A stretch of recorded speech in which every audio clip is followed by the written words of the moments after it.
اتنے بڑے گھر سے میری بیٹی کا رشتہ آیا ہے، میرا تو دل ہی نہیں مان رہا۔ ہماری بچی ان کی حیثیت کے مطابق جہیز لے کر نہیں جائے گی، ان کے ماحول اور مزاج میں گھل مل نہیں پائے گی۔ غریب گھر کی لڑکی ہونے کی وجہ سے اسے دب کر رہنا ہوگا۔ اس طرح بچی احساس کمتری کا شکار ہو جائے گی۔ لیکن وہ لوگ تو خود چل کر رشتہ جوڑنے آئے ہیں۔ پھر میں نے فیصلہ کیا کہ میں بے انتہا پریشانی کی حالت میں بیٹھی ہوئی تھی اور میرے سامنے میری بیٹی ارم بیٹھی تھی۔ وہ بار بار میری طرف دیکھ کر کہہ رہی تھی، اماں آخر اتنا پریشان کیوں ہو رہی ہے؟ اور میں نے ایک نظر اپنی بیٹی کو دیکھا تھا۔ اسے کیا بتاتی کہ ایک ماں کے لیے یہ کتنا مشکل وقت ہوتا ہے کہ وہ اپنی بیٹی کو رخصت کرنے کے لیے صحیح گھرانے کا انتخاب کر سکے۔ میں نے ارم کو دیکھا تو میری آنکھوں میں آنسو آ گئے۔ باپ کے انتقال کے بعد میری بچی نے اکیلے ہی نوکریاں کر کے گھر سنبھالا ہوا تھا، اور اب جب اس کی شادی کے بارے میں سوچ رہی تھی تو جو رشتے آ رہے تھے وہ میرے دل کو نہیں بھا رہے تھے۔ اور آج جو رشتہ آیا تھا وہ کہنے کو تو بہت اچھا تھا، مال دولت، لڑکا پڑھا لکھا، سب کچھ، لیکن مجھے یہ سمجھ نہیں آ رہا تھا کہ اتنے پیسے والے لوگ ہماری دہلیز پر کیوں آئے ہیں۔ اور یہی سوچتے ہوئے میں اپنی انگلیاں مڑوڑ رہی تھی جبکہ وہ پریشانی سے مجھے دیکھ رہی تھی۔ کمرے میں سناٹا تھا اور میں کچھ بولنے کی ہمت نہیں کر پا رہی تھی۔ ارم کی معصوم آنکھوں میں بہت سے سوال تھے۔ میں ڈر رہی تھی کہ اگر میں نے اپنی الجھن اسے بتائی تو وہ ہمت ہار جائے گی۔ جس لڑکی نے باپ کے گزر جانے کے بعد گھر کی ساری ذمہ داریاں خود اٹھائی ہوں، اسے یہ بتانا کہ میں خوف زدہ ہوں بہت مشکل تھا۔ میرے ہاتھ کانپ رہے تھے اور مجھے وہ دن یاد آ رہے تھے جب ہم نے ایک ایک وقت کے کھانے کے لیے محنت کی تھی۔ ارم کی پڑھائی کے لیے میں راتیں جاگتی تھی اور صبح سویرے کام پر نکل جاتی تھی۔ یہ سب میں کیسے بھول سکتی تھی؟ اب جب وقت آیا تھا کہ اس کی زندگی میں خوشیاں آئیں تو مجھے کوئی اور ہی خطرہ محسوس ہو رہا تھا۔ ایسا رشتہ جو دیکھنے میں کسی خواب جیسا تھا، حقیقت میں کتنا الگ ہو سکتا تھا، یہ مجھے ان لوگوں کو دیکھ کر ہی سمجھ آ گیا تھا۔ کمرے کی خاموشی مجھے بہت بوجھل لگ رہی تھی۔ ارم اٹھ کر میرے قریب آئی اور اس نے اپنا ہاتھ میرے کندھے پر رکھا تو مجھے لگا جیسے میں رو پڑوں گی۔ میں نے اسے دیکھا اور دل میں دعا کی کہ اللہ اس کے نصیب اچھے کرے، لیکن میرا ذہن بار بار اس دولت کی طرف جا رہا تھا جو اس رشتے کے ساتھ جڑی ہوئی تھی۔ ارم میرے پاس بیٹھ گئی اور بہت پیار سے بولی، اماں آپ کچھ تو بتائیں، کیا ان لوگوں نے کوئی ایسی بات کی ہے جو آپ کو اچھی نہیں لگی؟ میں نے بس ایک لمبی سانس لی اور کھڑکی سے باہر آسمان کی طرف دیکھنے لگی۔ سورج ڈوب رہا تھا اور ہر طرف سرخی پھیلی ہوئی تھی، بالکل ویسے ہی جیسے میری پریشانی میری آنکھوں میں نظر آ رہی تھی۔ ارم کو یہ سمجھانا کہ میں اس رشتے کے خلاف کیوں ہوں ایک بہت بڑا کام تھا۔ میری بیٹی کی آنکھوں میں امید تھی جو میں کسی بھی صورت ختم نہیں کرنا چاہتی تھی، لیکن ایک تجربہ کار ماں ہونے کے ناطے میرا دل کہہ رہا تھا کہ یہ رشتہ ہمارے لیے ٹھیک نہیں ہے۔ وقت گزرتا جا رہا تھا اور ہر سیکنڈ میرے لیے امتحان بن گیا تھا۔ گھر کی دیواریں جیسے مجھ پر گر رہی تھیں۔ مجھے یاد آ رہا تھا کہ کیسے میں نے ارم کو بہت مشکلوں سے پالا تھا، اسے کسی چیز کی کمی نہیں ہونے دی تھی، چاہے خود کتنی ہی تکلیف کیوں نہ اٹھائی ہو۔ اس کی ہنسی میری زندگی کا سب سے بڑا اثاثہ تھی، اور اب کوئی انجان شخص آ کر اس اثاثے کو لے جانے کی بات کر رہا تھا، وہ بھی اس انداز میں جیسے ہم ان کے سامنے کچھ بھی نہیں۔ میرے دل میں ایک عجیب سی بے چینی تھی، اس رشتے کے خلاف ایک نفرت سی پیدا ہو رہی تھی جس کا اظہار میں ارم کے سامنے نہیں کر سکتی تھی، کیونکہ وہ سمجھے گی کہ میں اس کی خوشی کے راستے میں رکاوٹ بن رہی ہوں، جبکہ سچ یہ تھا کہ میں اسے کسی ایسی مصیبت میں نہیں ڈالنا چاہتی تھی جس کا سوچ کر ہی میرا دل کانپ جاتا تھا۔ میں نے اپنی نظریں ارم کے چہرے سے ہٹا کر نیچے فرش پر جما دیں۔ کمرے کی بتیاں مدھم تھیں اور باہر اندھیرا بڑھ رہا تھا، لیکن میرے اندر کا اندھیرا اس سے کہیں زیادہ گہرا تھا۔ میں سوچ رہی تھی کہ کیا میں ارم کو اس بات پر راضی کر سکوں گی کہ ہم یہ رشتہ ٹھکرا دیں؟ وہ مان تو جائے گی لیکن اس کے دل پر کیا گزرے گی؟ یہ سوچ کر میری روح کانپ اٹھی تھی۔ اس نے بہت خواب دیکھے تھے اس شادی کے بارے میں۔ اس نے سوچا ہوگا کہ کوئی آئے گا جو اس کا ساتھ دے گا، اسے اس مشکل زندگی سے نکال لے جائے گا، لیکن کیا وہ جانتی تھی کہ جس کے ساتھ وہ اپنی نئی زندگی شروع کرنے کا سوچ رہی ہے وہ اس کے لیے سکون نہیں بلکہ ایک نئی مصیبت بن سکتا ہے۔ میں نے آہستہ سے اپنا ہاتھ ارم کے سر پر رکھا اور اسے اپنے سینے سے لگا لیا۔ اس کی دھڑکنیں مجھے صاف سنائی دے رہی تھیں، وہ ابھی بھی میرے جواب کا انتظار کر رہی تھی، لیکن میں اسے اب بھی خاموشی ہی دے سکتی تھی، کیونکہ الفاظ کے معنی کھو چکے تھے۔ میرے لیے اس وقت صرف ارم کی حفاظت اہم تھی۔ وہ دولت، وہ شہرت، وہ سب کچھ جو اس رشتے کے ساتھ جڑی ہوئی تھیں، میرے لیے کسی کام کی نہیں تھی۔ مجھے بس یہ معلوم تھا کہ میری بیٹی کے آنسوؤں کی قیمت اس سے بہت زیادہ ہے، اور میں اپنے خون کو کبھی بھی ایسی جگہ نہیں بھیجوں گی جہاں اس کی قدر نہ ہو۔ میری آنکھوں میں ایک آنسو گرا اور ارم کے بالوں میں جا چھپا۔ وہ اب بھی کچھ کہہ رہی تھی، لیکن مجھے اس کے الفاظ سنائی نہیں دے رہے تھے۔ میری دنیا سمٹ کر اسی کمرے تک رہ گئی تھی جہاں میری بیٹی میرے پاس بیٹھی تھی۔ ارم نے میری پریشانی کی انتہا دیکھی تو آہستہ سے کہنے لگی، اماں بتائیں تو صحیح، آپ کو ان لوگوں کی کون سی بات بری لگی ہے؟ کیا فیضان کے گھر والوں نے کوئی ایسی ویسی بات کی ہے؟ اس کی آنکھوں میں تجسس اور سوال تھا، اور میں انہی میں مسکرا دی تھی۔ میں نے آہستہ سے کہا، نہیں بیٹی، ایسی کوئی بات نہیں ہے۔ فیضان کی والدہ تو بہت ہی زیادہ شریف اور پڑھی لکھی خاتون نظر آ رہی تھی، اور انہوں نے تو بڑی التجا کی ہے کہ ہم اس رشتے کے لیے حامی بھر دیں۔ وہ بہت پیسے والی ضرور تھی، لیکن ان کے کسی بھی انداز سے غرور کی چمک دکھائی نہیں دے رہی تھی۔ لیکن نہ جانے کیوں میرا دل نہیں مان رہا۔ وہ بہت امیر لوگ ہیں اور ہم ان کے مقابلے میں کچھ نہیں ہیں، اور پھر تم فیضان کو بہت کم عرصے سے ہی جانتی ہو، اسی لیے میں تھوڑا ڈر رہی ہوں۔ میری بات سن کر ارم کے چہرے پر ایک دھیمی سی مسکراہٹ آ گئی۔ وہ آگے بڑھ کر میرے گلے سے لگ گئی اور کہنے لگی، میری پیاری اماں، آپ مجھ سے بہت محبت کرتی ہیں نا، اسی لیے پریشان ہو رہی ہیں۔ میں فیضان کو 6 مہینے سے جانتی ہوں، اور وہ بہت ہی اچھے اور نیک انسان ہے۔ وہ میرے آفس میں صرف باس ہی نہیں ہے، بلکہ وہ ایک مہربان قسم کے انسان ہیں جو ہر کسی کے ساتھ بہت اچھے سے پیش آتے ہیں۔ اور پھر انہوں نے مجھے خود پرپوز کیا ہے اور اپنی ماں تک کو ہمارے گھر بھیج دیا ہے۔ اس سے زیادہ ان کی شرافت اور اچھائی کا ثبوت کیا ہوگا؟ وہ مجھ سے محبت کرتے ہیں، تبھی تو ہمارے چھوٹے سے گھر میں ان کی ماں رشتہ لے کر آئی ہے۔ ارم کی باتیں سن کر میرا دل کچھ ٹھنڈا ہوا تھا۔ میں نے کہا، ارم، پتہ ہے ان کی ماں کہہ رہی تھی کہ انہیں تو جہیز بھی نہیں چاہیے۔ ارم نے میری بات سن کر مسکرا کر میری طرف دیکھا۔ اس کی مسکراہٹ میں ایک ایسی اطمینان تھا جس نے میرے دل کے بوجھ کو تھوڑا کم کر دیا تھا۔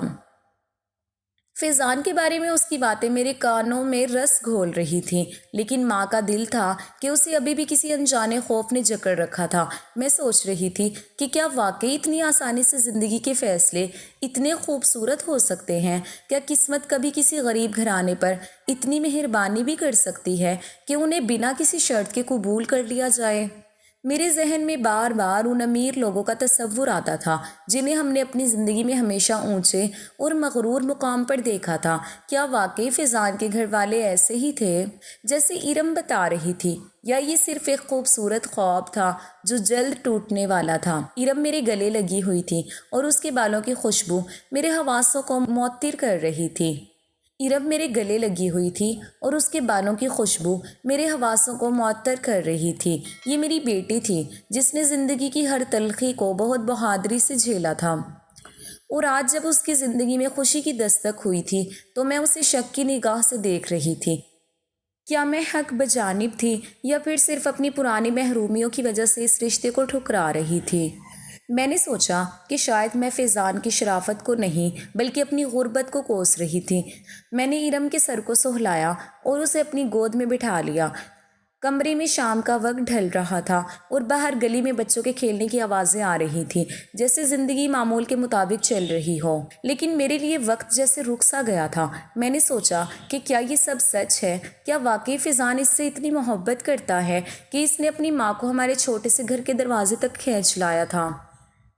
میں نے ایک بار پھر ارم کو دیکھا اور سوچا کہ اس کی آنکھوں میں جو چمک ہے وہ کسی دھوکے کی نہیں ہو سکتی۔ اس نے زندگی میں بہت دکھ دیکھے تھے، اور اب اگر وہ خوشی محسوس کر رہی ہے تو کیا مجھے اس خوشی کے راستے میں رکاوٹ بننا چاہیے؟ میں نے اپنے دل پر ہاتھ رکھا اور اللہ سے استخارہ کرنے کا سوچا۔ میں نے کہا، بیٹی، میں تمہاری بات سمجھ رہی ہوں اور تمہاری خوشی ہی میری خوشی ہے، لیکن ایک ماں ہونے کے ناطے مجھے یہ حق تو ہے نا کہ میں سوچوں اور پرکھوں میں یہ نہیں کہہ رہی کہ رشتہ برا ہے، لیکن مجھے تھوڑا وقت چاہیے تاکہ میں فیضان کے بارے میں مزید جان سکوں اور ان لوگوں کے مزاج کو سمجھ سکوں۔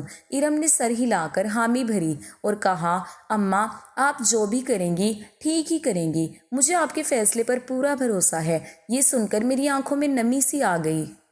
میں نے ارم کو سینے سے لگایا اور سوچا کہ اللہ میرے فیصلے میں برکت ڈالے اور میری بچی کے نصیب اچھے کرے۔ اس کی باتیں میرے لیے کسی مرہم سے کم نہ تھی۔ میں نے اسے دیکھا اور محسوس کیا کہ اب وہ بڑی ہو چکی ہے۔ وہ اب صرف ایک بیٹی نہیں رہی بلکہ ایک سمجھدار انسان بن چکی ہے جو اپنی زندگی کے فیصلے خود کرنے کی صلاحیت رکھتی ہے۔ میں نے فیصلہ کیا کہ میں ان لوگوں سے دوبارہ ملوں گی اور دیکھوں گی کہ کیا ان کی شرافت میں کوئی اور بات چھپی ہے یا وہ واقعی ایسے ہیں جیسے دکھ رہے ہیں۔ میں نے ارم کو بتایا کہ میں جلد ہی فیضان کی والدہ سے دوبارہ بات کروں گی اور اس بار کھل کر اپنی پریشانیوں کا ذکر کروں گی۔ ارم نے میری بات پر اطمینان کا اظہار کیا اور اٹھ کر کمرے سے باہر چلی گئی۔ فیضان کی والدہ جاتے ہوئے ہمیں اپنے گھر آنے کی دعوت دے کر گئی تھی، اسی لیے 2 دن بعد میں سادگی سے تیار ہو کر چھوٹا سا مٹھائی کا ڈبہ لے کر ان کے گھر چلی گئی۔ وہ گھر نہیں، عالی شان محل تھا۔ میرے تو وہم و گمان میں بھی نہیں تھا کہ ان کا گھر اتنا بڑا ہوگا۔ فیضان کی والدہ نے خوشی خوشی مجھے اپنا سارا گھر دکھایا تھا۔ مجھے ڈرائنگ روم میں بٹھا کر بہت عزت دی تھی، طرح طرح کے کھانے میرے آگے چنوا دیے تھے اور ساتھ ہی بہت تمیز سے مجھ سے پیش آ رہی تھی۔ پھر انہوں نے کہا کہ آپ کیوں فکر کرتی ہیں، میرا اکلوتا بیٹا ہے فیضان اور آپ کی اکلوتی بیٹی ہے۔ میرے دونوں ہی بچے بہت سمجھدار ہیں اور سلجھے ہوئے ہیں، ایک ساتھ بہت اچھی زندگی گزاریں گے۔ پھر بھی اگر آپ میرے بیٹے کے بارے میں کوئی معلومات حاصل کرنا چاہتی ہیں تو کر سکتی ہیں۔ وہ اتنی بڑی کمپنی کا مالک ہے، اسے بہت لوگ جانتے ہیں۔ جس کسی سے بھی میرے بیٹے کے لیے معلومات لے لیں گی، لوگ اس کی شرافت کی گواہی دیں گے۔ ان کا انداز بہت ہی نرمی والا تھا۔ مجھے تو سب کچھ بہت ہی مناسب لگنے لگا تھا۔ یہاں آ کر میرے کافی وسوسے دور ہو گئے تھے۔ گھر میں کافی سارے ملازم بھی تھے۔ واقعی میری بیٹی ارم کی تو جیسے قسمت کھل گئی تھی۔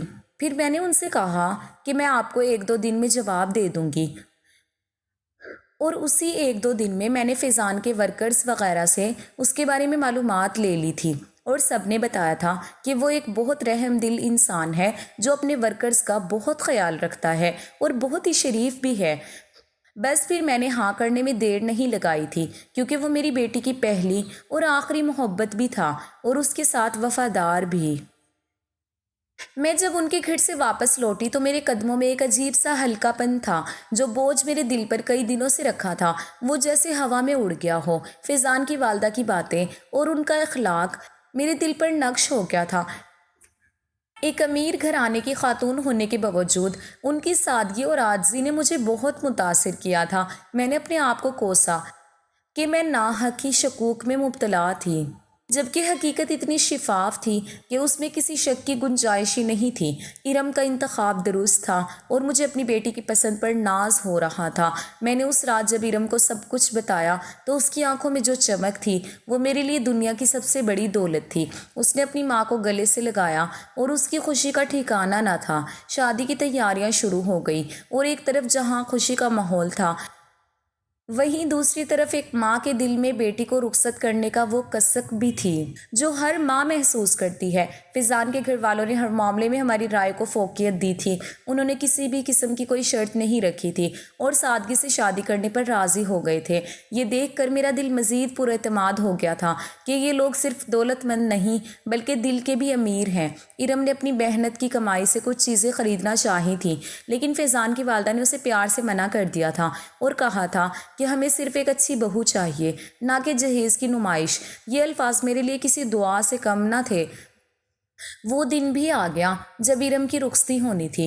گھر میں مہمانوں کا ہجوم تھا اور ہر طرف رونق لگی ہوئی تھی۔ ارم دلہن کے لباس میں کسی فرشتے کی طرح لگ رہی تھی۔ میں اسے دیکھ کر جذباتی ہو رہی تھی، لیکن مجھے اس بات کا سکون تھا کہ میں اپنی بیٹی کو ایک محفوظ اور محبت کرنے والے گھر میں بھیج رہی ہوں۔ فیضان جب اسے لینے آیا تو اس کی آنکھوں میں ارم کے لیے وہ احترام اور محبت تھی جسے دیکھ کر مجھے لگا کہ میری تمام دعائیں قبول ہو گئی ہیں۔ میں نے ارم کا ہاتھ فیضان کے ہاتھ میں دیا تو فیضان نے بہت ادب سے اسے تھاما اور مجھ سے وعدہ کیا کہ وہ ارم کا ہمیشہ خیال رکھے گا۔ رخصتی کے وقت جب میں نے اپنی بیٹی کو ڈولی میں بٹھایا تو میری آنکھیں برس پڑی، لیکن وہ آنسو غم کے نہیں بلکہ اطمینان کے تھے۔ ارم کی زندگی کا ایک نیا باب شروع ہو رہا تھا اور مجھے پورا یقین تھا کہ وہ اس نئے گھر میں خوش رہے گی، کیونکہ جس بنیاد پر یہ رشتہ قائم ہوا تھا اس میں لالچ نہیں بلکہ محبت اور شرافت تھی۔ میں نے دور تک ان کی گاڑی کو جاتے ہوئے دیکھا اور پھر پلٹ کر اپنے خالی گھر کی طرف لوٹ آئی، جو اب کچھ ویران تو تھا، لیکن میرے دل میں ایک سکون تھا کہ میری بیٹی ایک اب ایسے انسان کے پاس ہے جو اس کی قدر جانتا ہے اور جس کے ساتھ اس کی زندگی خوشیوں سے بھری رہے گی۔ شادی کے اگلے دن ہی ولیمے کی تقریب تھی، اسی لیے میری بیٹی میرے گھر نہیں آئی تھی، پولر جانا تھا۔ میں ولیمے کی تقریب میں گئی تو اپنی بیٹی کو دیکھ کر نہال ہو گئی۔ وہ بے انتہا خوش لگ رہی تھی اور ولیمے کی تقریب اتنی بڑی تھی جیسے پورے شہر کو بلا لیا گیا ہو۔ میں تو اس سب کے بیچ میں خود کو بالکل الگ محسوس کر رہی تھی۔ وہ سب ہائی کلاس کے لوگ تھے اور ان کا رہن سہن، پہننا اوڑھنا سب کچھ مختلف تھا، لیکن میرے داماد نے مجھے بہت عزت دی، اسٹیج پر بلایا، میرے ساتھ تصویریں بنوائی اور کافی سارے لوگوں سے مجھے ملوایا، اور میرے لیے تو یہی بہت تھا کہ فیضان نے مجھے اتنے بڑے لوگوں کے درمیان میں پرایا نہیں کیا تھا، بلکہ بڑی محبت سے وہ اماں اماں کہہ کر مجھے مخاطب کر رہا تھا، اور میری بیٹی بھی بہت خوش تھی۔ پھر جب وہ واپس آنے لگی تو فیضان نے بتایا کہ کل صبح وہ اور ارم ہنی مون کے لیے دوسرے شہر جا رہے ہیں اور تقریباً 15 دن بعد واپس لوٹیں گے۔ یہ سن کر جہاں ایک طرف میں خوش تھی وہیں دوسری طرف میرا دل گھبرا رہا تھا۔ کتنے دنوں کے لیے میری بیٹی میری آنکھوں کے سامنے سے اوجھل ہونے والی تھی اور یہی ڈر مجھے پریشان کر رہا تھا۔ دراصل اس کے والد کے انتقال کے بعد سے وہ اور میں ایک دوسرے کے اتنے قریب تھے کہ ہمیں ایک دوسرے کے بغیر وقت گزارتے ہی نہیں بنتا تھا۔ ایک ہی کمرے میں ہم دونوں کی چارپائیاں لگی تھیں، اسی لیے رات بھی ہم ایک ساتھ ہی ہوتے تھے، اور اب وہ 15 دن کے لیے دوسرے شہر جا رہی تھی۔ میں نے فوراً جا کر اس کی بلائیں لی اور کہا کہ بیٹا اپنا خیال رکھنا۔ وہ آہستہ سے مسکرا کر کہنے لگی، پتہ ہے میں ہوائی جہاز میں بیٹھوں گی۔ وہ ہوائی جہاز کے سفر کے نام پر اتنا خوش تھی کہ اس کے چہرے کو دیکھ کر میں بھی مسکرا دی تھی، اور پھر میں اس رات پرسکون ہو کر گھر واپس آئی کہ میری بیٹی واقعی اچھے ہاتھوں میں چلی گئی ہے۔ گھر پہنچ کر جب میں نے کمرے میں قدم رکھا تو چاروں طرف ایک عجیب سی خاموشی پھیلی ہوئی تھی۔ وہی کمرہ تھا، وہی دیواریں تھیں، لیکن ارم کی موجودگی کی کمی ہر طرف محسوس ہو رہی تھی۔ میں نے اپنی چارپائی پر بیٹھ کر بستر کو دیکھا تو وہ پرانی یادیں تازہ ہو گئیں۔ وہ بچپن سے لے کر اب تک میرے ساتھ ہی تو سوتی تھی، ہم دونوں کا دن اس کے کہکوں سے شروع ہوتا اور رات اس کے ساتھ کی گئی باتوں پر ختم ہوتی تھی۔ مجھے آج بھی یاد تھا کہ جب اس کے والد گئے تھے تو وہ کس طرح میرے سینے سے لگ کر روئی تھی اور ہم نے ایک دوسرے کو سنبھالا تھا۔ وہ میری بیٹی بھی تھی اور میری سب سے بہترین سہیلی بھی۔ اب جب وہ کسی اور شہر جا رہی تھی تو مجھے لگا جیسے میرا ایک حصہ اس کے ساتھ ہی جا رہا ہے۔ میں نے وضو کیا اور مصلے پہ بیٹھ کر طویل سجدہ کیا۔ میں نے اللہ کا شکر ادا کیا کہ اس نے میری بیٹی کو اتنی اچھی جگہ رخصت کیا۔ فیضان کا رویہ میرے لیے کسی نعمت سے کم نہیں تھا۔ اس نے جس طرح مجمع میں مجھے عزت دی وہ میرے دل پر نقش ہو گیا تھا۔ میرے دل کے تمام وسوسے ختم ہو چکے تھے۔ میں نے دعا کی کہ اللہ ارم کو ان کے گھر میں ایسی ہی خوشیاں عطا کرے جیسی آج اس کی آنکھوں میں چمک رہی تھی۔ میں نے سوچا کہ 15 دن تو پلک جھپکتے ہی گزر جائیں گے، اور پھر جب وہ لوٹے گی تو ہم دونوں ڈھیر ساری باتیں کریں گے۔ وہ مجھے اپنی نئی زندگی کے قصے سنائے گی اور میں اسے اپنا حال بتاؤں گی۔ رات کافی گزر چکی تھی لیکن میری آنکھوں میں نیند نہیں تھی۔ میں بار بار کھڑکی سے باہر آسمان کی طرف دیکھ رہی تھی جہاں تارے چمک رہے تھے۔ مجھے لگ رہا تھا جیسے ارم اب بہت دور جا رہی ہے، حالانکہ یہ تو زندگی کا دستور ہے کہ بیٹیوں کو رخصت ہونا ہی پڑتا ہے۔ میں نے خود کو سمجھایا کہ اب مجھے اکیلے رہنے کی عادت ڈالنی پڑے گی۔ میں نے ارم کے چھوڑے ہوئے کپڑوں کو دیکھا جو اس نے جلدی میں یہاں وہاں رکھے ہوئے تھے۔ یہ چیزیں اب اس کی یادگار بن چکی تھیں۔ میں نے کمرے کی لائٹ بند کر دی اور اندھیرے میں اپنی بیٹی کی مسکراہٹ کے بارے میں سوچتے ہوئے لیٹ گئی۔ آج پہلی بار ایسا ہو رہا تھا کہ میں اس گھر میں بالکل اکیلی تھی، لیکن دل میں ایک اطمینان تھا کہ میری بیٹی محفوظ ہے اور اس کی زندگی ایک نئے اور خوشگوار سفر پر نکل چکی ہے۔ صبح سویرے مجھے ارم کا فون آیا۔ وہ ایئرپورٹ پر تھی۔ اس کی آواز میں ایک عجیب سی خوشی اور جوش تھا۔ وہ ہوائی جہاز کو دیکھ کر بہت پرجوش تھی۔ میں نے اس سے بہت پیار سے بات کی اور اسے بار بار اپنا خیال رکھنے کی تلقین کی۔ اس نے وعدہ کیا کہ وہ مجھے فون کرتی رہے گی۔ اس کی خوشی دیکھ کر میری تمام پریشانیاں دھل گئیں۔ میں نے محسوس کیا کہ ایک ماں کے لیے اس کی بیٹی کی خوشی سے بڑھ کر کچھ نہیں ہوتا، چاہے اس کے لیے مجھے تنہائی ہی کیوں نہ کاٹنی پڑے۔ میں نے فون بند کیا اور اطمینان سے ناشتہ بنایا۔ آج پہلی بار مجھے اکیلے ناشتہ کرتے ہوئے برا نہیں لگا، بلکہ میں مسکرا رہی تھی، کیونکہ میں جانتی تھی کہ میری بیٹی اب ایک نئے گھر میں ایک نئی زندگی کا آغاز کر چکی ہے، جہاں اسے وہ سب مل رہا ہے جس کی وہ حقدار تھی۔ اس کے بعد مجھے دوبارہ ارم کا کوئی فون نہیں آیا اور 3 دن گزر گئے۔ میں نے فون ملایا تو فون بند جا رہا تھا۔ میں بڑی پریشان ہوئی کہ پتہ نہیں فون کیوں نہیں مل رہا ہے۔ پھر میں نے فیضان کی والدہ سے بات کی تو وہ کہنے لگی کہ فیضان کا بس ایک دفعہ فون آیا تھا۔ اس نے بتایا کہ وہاں سگنل کا مسئلہ ہے، پہاڑی علاقوں میں ویسے بھی سگنل نہیں آتے، آپ پریشان نہ ہوں، بچے 15 دن کے لیے گئے ہیں، واپس آ جائیں گے۔ ان کی بات سن کر میرے دل کو وقتی طور پر تو تسلی ہو گئی تھی، لیکن ماں کا دل تھا کہ ماننے کو تیار نہیں تھا۔ 3 دن کا فاصلہ مجھے 3 سال جیسا لگ رہا تھا۔ میں نے اپنے موبائل کو دیکھا جو خاموش پڑا تھا اور دل ہی دل میں دعا کی کہ کاش کوئی کال آ جائے۔ سگنل کا مسئلہ ایک ایسی بات تھی جس پر یقین کرنا مجبوری تھی، کیونکہ وہ پہاڑی علاقے میں گئے تھے اور وہاں کے حالات کا ہمیں اتنا علم نہیں تھا۔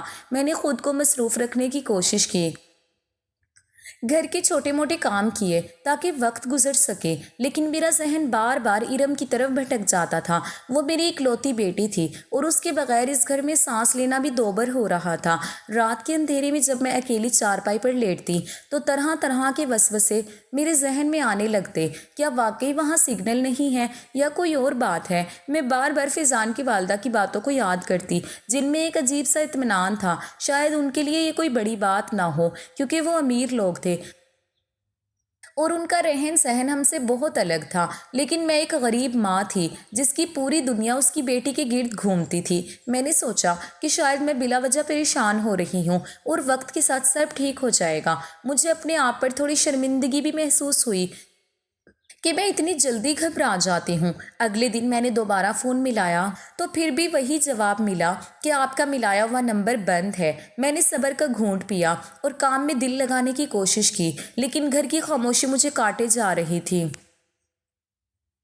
ارم کی ہنسی اور اس کی باتیں ہر کونے میں گونجتی محسوس ہو رہی تھیں۔ میں نے کمرے کی صفائی کی اور اس کے کپڑوں کو تہہ کر کے رکھا۔ اس کی خوشبو ابھی تک ان کپڑوں میں بسی ہوئی تھی جو میری آنکھوں میں آنسو لے آئی۔ میں نے خود سے کہا کہ 15 دن کی تو بات ہے اور وہ واپس آ جائے گی، تب میں اسے بہت پیار کروں گی اور اپنی تمام پریشانیوں کا ذکر کروں گی۔ 15 دن کا وقت گزرنا کسی سزا سے کم نہیں تھا۔ میں نے ہر روز گنتی کی اور اللہ سے دعا کی کہ میری بیٹی کو صحیح سلامت واپس لے آئے۔ ان 3 دنوں کے بعد سے میں نے فون ملانا چھوڑ دیا تھا تاکہ فیضان کی والدہ کو بھی میری بے چینی کا اندازہ نہ ہو۔ میں نہیں چاہتی تھی کہ وہ سوچیں کہ میں ایک بہت زیادہ فکر کرنے والی ماں ہوں اور شاید اس طرح میں ان کی نظروں میں گر جاؤں، لیکن میرا دل اندر ہی اندر کسی اندیکھے خوف سے لرز رہا تھا۔ ایک ماں کا دل کبھی غلط نہیں ہوتا اور یہ خاموشی مجھے کسی آنے والے بڑے طوفان کا پیش خیمہ لگ رہی تھی، لیکن میں اس وقت بے بس تھی اور صرف انتظار کر سکتی تھی۔ 1 ہفتہ اسی بے چینی میں گزرا تھا اور پھر ایسی خبر ملی تھی جس نے میرے ہوش اڑا دیے تھے۔ فیضان کی والدہ کا فون تھا، وہ بری طرح رو رہی تھی۔ انہوں نے بتایا کہ بچوں کی گاڑی کا ایکسیڈنٹ ہو گیا ہے۔ وہ پہاڑی علاقوں میں کہیں اوپر کی طرف جا رہے تھے کہ جیپ پلٹ کر کھائی میں گر گئی ہے۔ فیضان کو بہت بری حالت میں ہسپتال پہنچایا گیا ہے، جبکہ ارم کی باڈی کا کچھ پتہ نہیں چل رہا، اور یہ سن کر میرے قدموں تلے سے زمین نکل گئی تھی۔ میرا رو رو کر برا حشر ہو گیا تھا۔ فیضان کی والدہ خود میرے پاس آ گئی تھی، کہنے لگی آپ فکر نہ کریں، ریسکیو کا عمل جاری ہے اور جلد ہی اس کی باڈی کو ڈھونڈ لیا جائے گا، دعا کریں کہ وہ زندہ ہو اور صحیح سلامت ہو۔ مگر میرا دل کہہ رہا تھا کہ کچھ بہت برا ہو چکا ہے۔ میں فوراً سے اڑ کر وہاں جانا چاہتی تھی، لیکن یہ پاسبل نہیں تھا۔ میرے لیے ایک ایک لمحہ قیامت کی طرح تھا۔ اور پھر 2 دن بعد فیضان واپس آ گیا تھا۔ اس کا واپس آنا کسی خوشی کی خبر نہیں بلکہ کسی قیامت کے آنے جیسا تھا۔ وہ لنگڑاتے ہوئے میرے گھر کے دروازے پر کھڑا تھا۔ اس کے چہرے پر پٹیاں بندھی ہوئی تھیں اور آنکھوں میں ایک ایسی ویرانی تھی جسے دیکھ کر میرا کلیجہ منہ کو آ گیا۔ میں نے اس کے پیچھے دیکھا تو وہاں کوئی نہیں تھا۔ میری نظریں ارم کو تلاش کر رہی تھی جو میری آنکھوں میں تھی، میرا سانس تھی۔ فیضان نے مجھے دیکھا اور وہیں دہلیز پر گر کر دھاڑے مار کر رونے لگا۔ میں اس کے پاس بھاگی اور اسے جھنجھوڑتے ہوئے پوچھا کہ میری بیٹی کہاں ہے؟ فیضان، میری ارم کہاں ہے؟ اس کی خاموشی میری موت کا پروانہ بن رہی تھی۔ وہ بس رو رہا تھا اور اس کی ہچکیاں کمرے کی فضا میں ایک وحشت پیدا کر رہی تھی۔ پورا محلہ اکٹھا ہو چکا تھا۔ لوگ میرے گھر کے باہر کھڑے تھے لیکن مجھے کوئی دکھائی نہیں دے رہا تھا۔ میرے کانوں میں بس ارم کی آخری ہنسی گونج رہی تھی۔ وہ جو ہوائی جہاز میں بیٹھنے کے لیے اتنی خوش تھی، وہ اب زمین کے نیچے کسی گہری کھائی میں پڑی تھی۔ یہ سوچ کر میرے دماغ کی نسیں پھٹنے لگی۔ فیضان نے بمشکل اپنے آنسو روکے اور بتایا کہ حادثہ اتنا شدید تھا کہ اسے کچھ یاد نہیں کہ ارم کہاں گئی۔ وہ تو صرف اتنا جانتا تھا کہ گاڑی گرتے ہی وہ بے ہوش ہو گیا تھا۔ جب اسے ہوش آیا تو وہ ہسپتال میں تھا اور ارم کا وہاں کوئی نام و نشان نہیں تھا۔ اس کی یہ باتیں میرے لیے کسی زہر سے کم نہیں تھی۔ میری آنکھیں پھترا گئی تھیں اور میرا وجود جیسے پتھر کا ہو چکا تھا۔ میں نے فیضان کو دیکھا جو خود ٹوٹا ہوا تھا، لیکن اس کی موجودگی میں میری بیٹی کی غیر موجودگی ایک ایسا زخم تھی جو کبھی نہ بھرنے والا تھی۔ لوگ مجھے تسلی دے رہے تھے لیکن ان کے الفاظ میرے دل تک نہیں پہنچ رہے تھے۔ میرا دل کہہ رہا تھا کہ ارم ابھی بھی زندہ ہے اور کسی کونے میں اپنی ماں کو پکار رہی ہے، لیکن عقل ماننے کو تیار نہیں تھی۔ یہ ایک ایسا اندھیرا تھا جس میں کوئی چراغ جلنے کی امید نہیں تھی اور میں اس اندھیرے میں اکیلی کھڑی اپنی زندگی کے خاتمے کا انتظار کر رہی تھی۔ میں کمرے میں گئی اور ارم کی الماری کھول دی۔ اس کے کپڑے، اس کی خوشبو، اس کے استعمال کی ہر چیز وہیں رکھی تھی، جیسے وہ ابھی واپس آ جائے گی اور مجھ سے پوچھے گی کہ اماں آپ کیوں رو رہی ہیں؟ میں اس کے دوپٹے کو اپنے سینے سے لگا کر بلک بلک کر رونے لگی۔ فیضان دروازے پر کھڑا مجھے دیکھ رہا تھا۔ اس کی آنکھوں میں ندامت اور تکلیف تھی، لیکن مجھے اس وقت اس سے کوئی ہمدردی نہیں تھی۔ میرا سارا وجود صرف اپنی ارم کے لیے تڑپ رہا تھا۔ یہ 15 دن کا سفر میری زندگی کا آخری سفر ثابت ہوگا۔ میں نے کبھی سوچا بھی نہیں تھا۔ میری دنیا میری اکلوتی بیٹی کے ساتھ ہی دفن ہو چکی تھی۔ میں بالکل خاموش اپنے گھر میں بند ہو گئی تھی۔ فیضان کا اور میرا تعلق بھی ختم ہو گیا تھا۔ ہمارا واسطہ ہی ارم کے ساتھ تھا۔ کبھی وہ میرے گھر آتا بھی تو میں اسے منع کرتی کہ وہ میرے دروازے پر نہ آئے، کیونکہ اسے دیکھ کر مجھے ارم کی یاد ستاتی تھی۔ میری پوری دنیا اجڑ گئی تھی۔ میرے شوہر کی پینشن سے میرا گزارا ہو رہا تھا اور بس اب میری زندگی یہی تھی۔ میں سارا وقت بیٹھ کر روتی تھی اور میں جب سونے لگتی تو مجھے ارم خواب میں آتی اور کہتی اماں مجھے بچا لے، میں بہت تکلیف میں ہوں۔ یہ خواب دن بدن بڑھتے جا رہے تھے۔ ایک دن میرے پڑوس کا لڑکا جو ارم کو پسند کرتا تھا میرے پاس آیا اور کہنے لگا خالہ میرا دل نہیں مانتا کہ ارم کا انتقال ہو گیا ہے، کم سے کم اس کی باڈی کا کوئی تو نشان ملتا۔ وہ بہت پریشان سا تھا۔ میں جانتی تھی کہ وہ میری بیٹی سے بہت محبت کرتا ہے، لیکن ارم فیضان کو پسند کرتی تھی، اسی لیے میں نے اس کا رشتہ ٹھکرایا تھا۔ اسے دیکھ کر میں رونے لگی اور کہا کہ ہاں مجھے بھی یہی لگتا ہے کہ میری بیٹی زندہ ہے، وہ میرے خوابوں میں آتی ہے۔ وہ کہنے لگا خالہ کیا آپ کو نہیں لگتا ہے کہ ہمیں ارم کے بارے میں پھر سے معلومات کرنی چاہیے؟ اس کی بات سن کر میں حیران ہو گئی اور کہا بیٹا میں کیسے معلومات کروں گی؟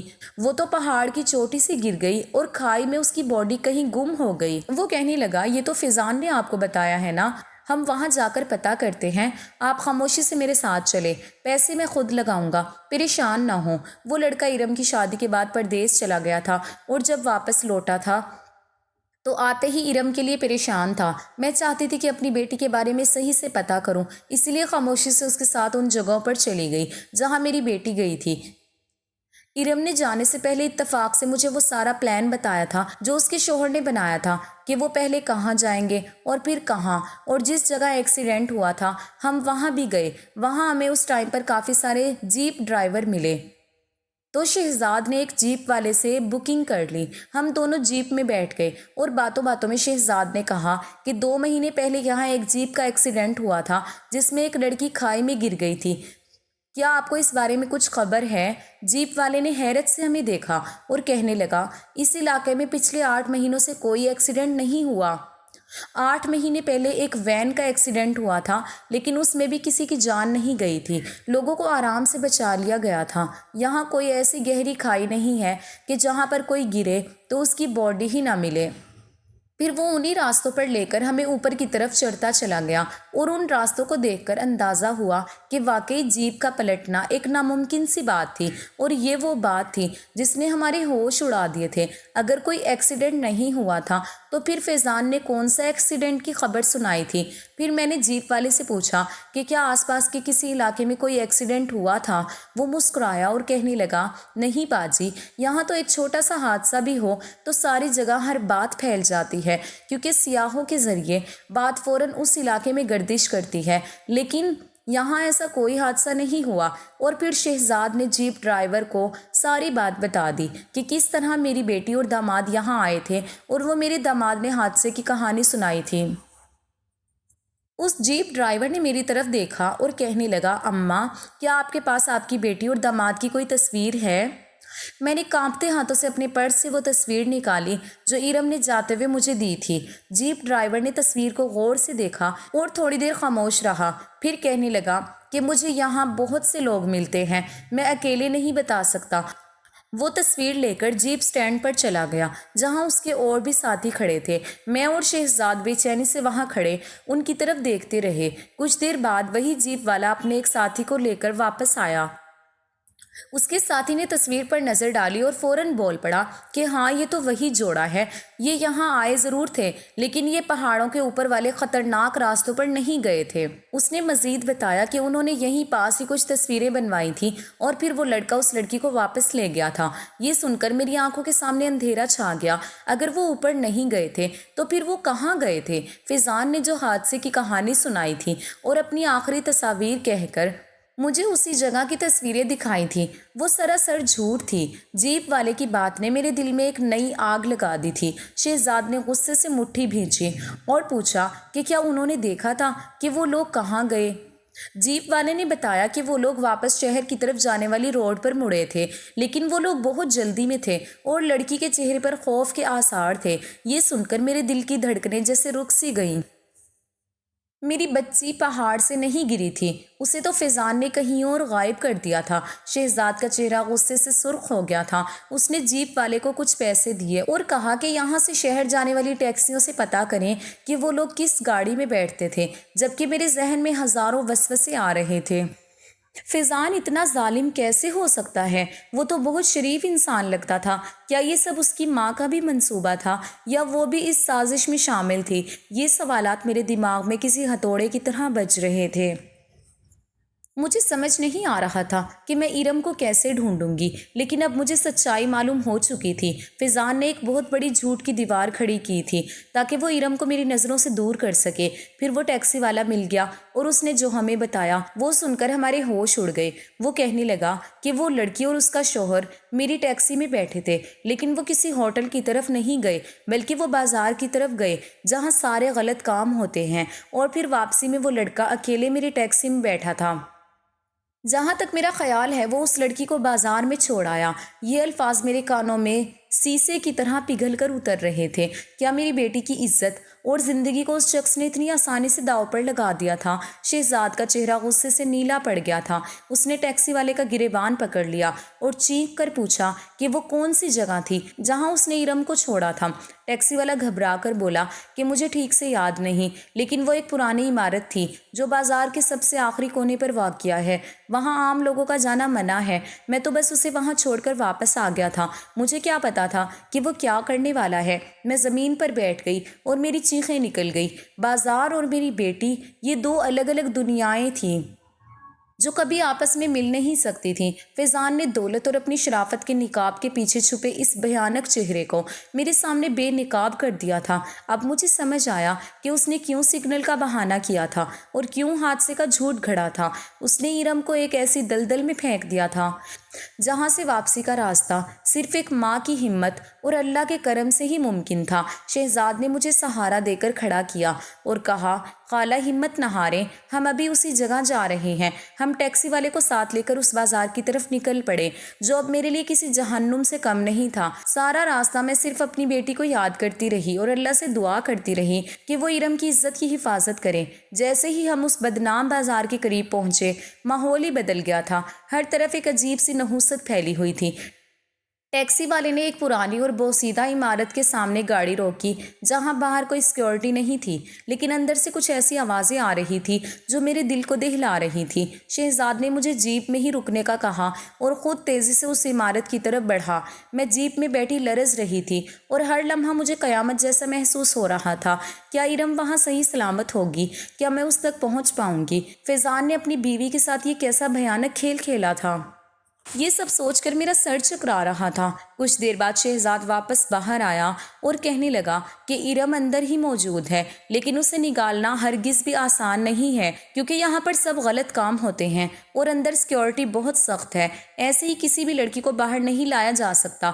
میں رونے لگی اور کہا کہ خدا کے واسطے شہزاد کچھ کرو، میری بچی بہت معصوم ہے۔ اور پھر شہزاد نے اپنے سارے جاننے والوں کے نمبر ملائے اور ایسے لوگوں کو تلاش کرنا شروع کیا جو ہماری مدد کر سکتے تھے۔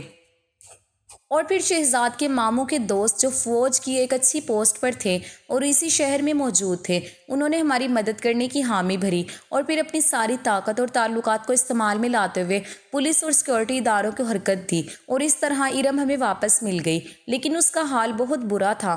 نہ جانے وہ کتنے گاہکوں کو بھگتا چکی تھی اور ایسی اور بھی بہت سی لڑکیاں تھیں۔ پورے کوٹھے کو بند کر دیا گیا تھا اور میں اپنی بیٹی کو لے کر واپس آ رہی تھی اور ساتھ ہی سیکیورٹی اداروں والے کے کچھ لوگ بھی میرے ساتھ تھے کیونکہ انہیں فیضان کو گرفتار کرنا تھا۔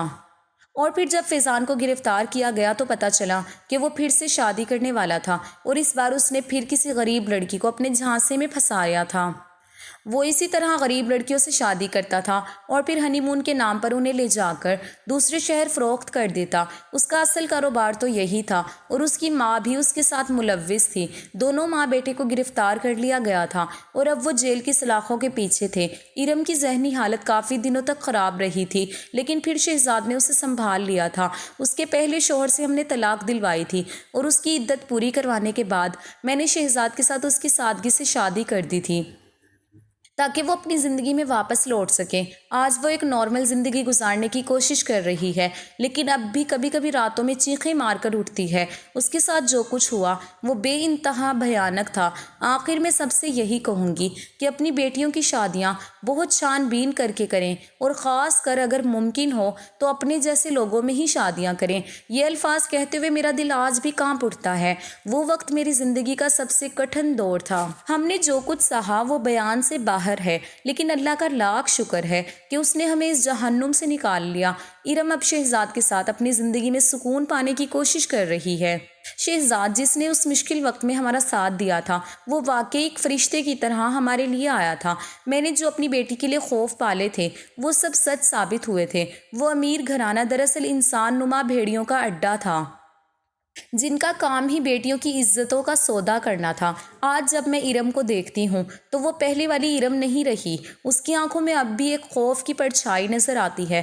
وہ اکثر راتوں کو ڈر کر اٹھ جاتی ہے اور میں اسے اپنے سینے سے لگا کر تسلی دیتی ہوں کہ اب وہ محفوظ ہے۔ اب کوئی فیضان اسے اس سے دور نہیں کر سکتا۔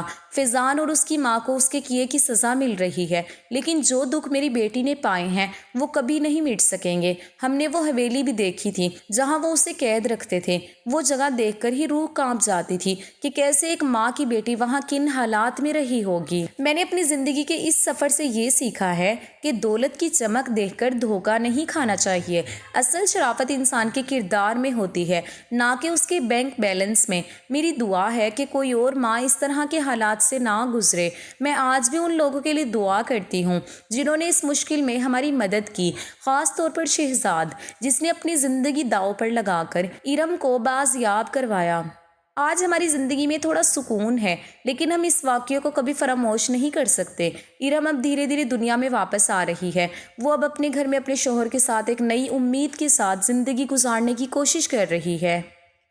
اور یہی میری زندگی کا سب سے بڑا مقصد تھا کہ میری بیٹی پھر سے مسکرا سکے۔ ہماری زندگی ایک سبق بن گئی ہے ان تمام لوگوں کے لیے جو اپنی بیٹیوں کے رشتے کرتے وقت صرف دولت اور حیثیت کو دیکھتے ہیں۔ میں سب سے یہی کہوں گی کہ اپنی بیٹیوں کی حفاظت اور ان کی چھان بین میں کبھی کوتاہی نہ کریں، کیونکہ ایک چھوٹی سی غلطی پوری زندگی کا سکون برباد کر سکتی ہے۔ اللہ کا کرم ہے کہ ہم آج زندہ ہیں۔ میں اب اپنی باقی زندگی اسی شکر